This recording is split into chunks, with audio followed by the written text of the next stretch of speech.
Syarikat penerbangan Air Asia yang mengendalikan penerbangan antara Malaysia dan India dengan 14 laluan sedia ada di India, dan kini syarikat penerbangan tambang rendah itu merancang untuk mengembangkan rangkaiannya ke 20 lagi bandaraya di sekitar India. Ketua Pegawai Pengalaman Lapangan Terbang dan Pelanggan Air Asia Aviation Group Kesavan Sivanandam berkata, pihaknya sering berbincang bersama kerajaan India dan Malaysia untuk memuktamadkan perjanjian dua hala baharu bagi membolehkan penerbangan terus dari bandar-bandar di India seperti Madurai, Coimbatore dan Pune, kerana permintaan untuk perjalanan antara Malaysia dan India telah mendapat sambutan yang baik berikutan pengumuman kerajaan kemasukan bebas visa untuk warga negara India melawat ke Malaysia. Mengulas lanjut mengenai rancangan pengembangan Air Asia di India, Kesavan Sivanandam berkata, syarikat penerbangan itu juga bercadang untuk membuka laluan baharu ke India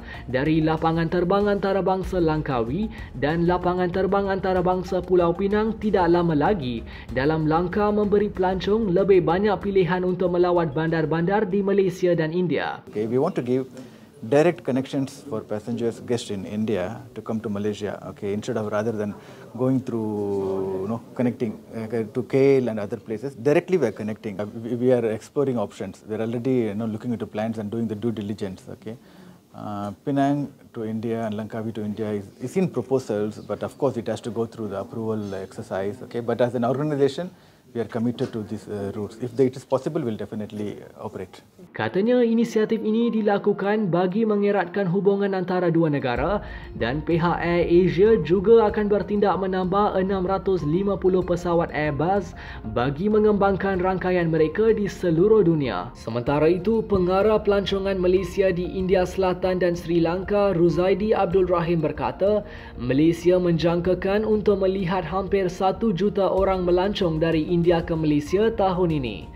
Tambah beliau, terdahulu media laporkan penurunan nilai mata wang ringgit dan katanya ia merupakan satu perkara yang baik untuk pihaknya bagi meningkatkan sektor pelancongan negara kerana pihaknya sedang giat usaha bekerjasama dengan syarikat-syarikat penerbangan khususnya Air Asia dan juga dengan agensi-agensi tempatan India bagi menarik pelancong dari India ke Malaysia bagi mencapai sasaran bilangan pelancong sempena tahun melawat Malaysia 2026.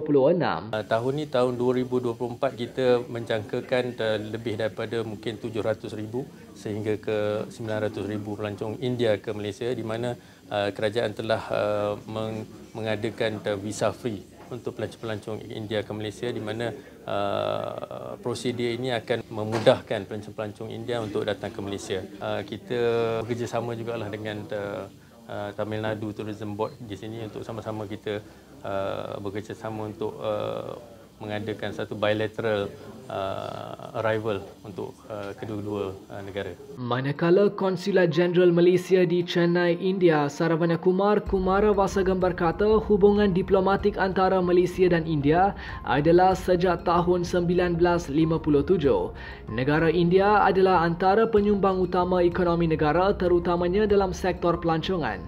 Saya berharap untuk melihat peningkatan pelancongan lebih tinggi terutamanya dengan pengumuman inisiatif tanpa visa oleh kerajaan Malaysia dan juga berharap ia akan membuka peluang untuk bekerjasama antara kedua-dua negara, katanya pada sidang media yang berlangsung di Courtyard by Marriott di Chennai, India Selasa lalu.